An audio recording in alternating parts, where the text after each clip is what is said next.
For a while now we've been covering the conflict between Ubisoft EPAUBI 63.102.34% and Vivendi EPAV 21.160.24%. There's a definite impression that Vivendi are interested in acquiring Ubisoft. Despite claims by Vivendi that they haven't decided whether to place a bid for the company or sell stock, Ubisoft have not been idle in their defense, with a recent repurchase of 4 million shares in the works. Recently Ubisoft have been vying with Vivendi in the boardroom.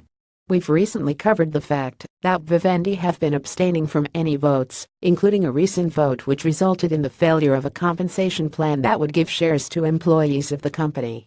This also mimics last year, where the abstention of Vivendi also led to the same result.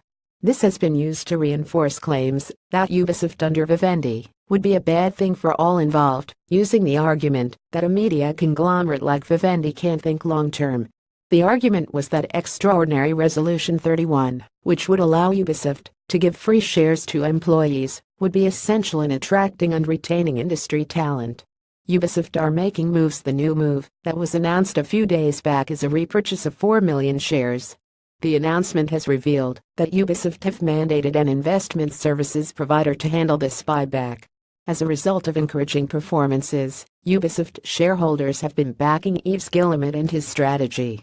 This buyback has already begun and should conclude by the 29th of December. Shares purchased in this way will then be retired. This means that these shares simply can't be purchased by anybody, Vivendi or otherwise. Vivendi currently hold around 27% of Ubisoft shares, offering roughly 24% voting rights. This is considerably larger than the Guillemot family, who have an estimated 14% of shares with 20% of voting rights.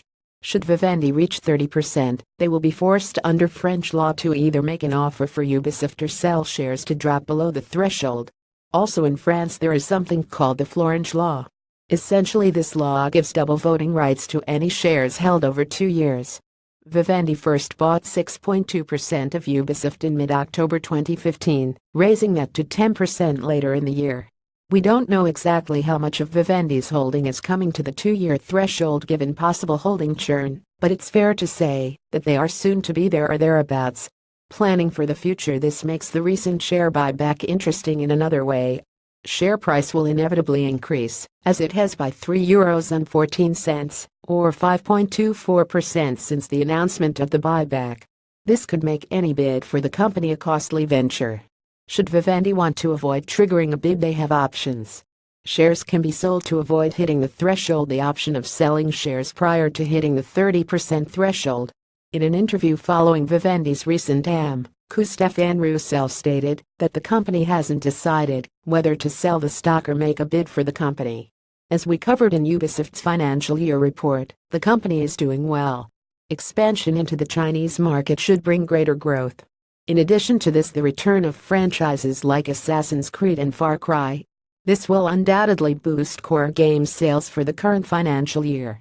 While Ubisoft have been inconsistent in the past, the current upward trend of the company looks to continue. While this is the case, it's hard to believe that other investors would want to see the Guillemot family lose control.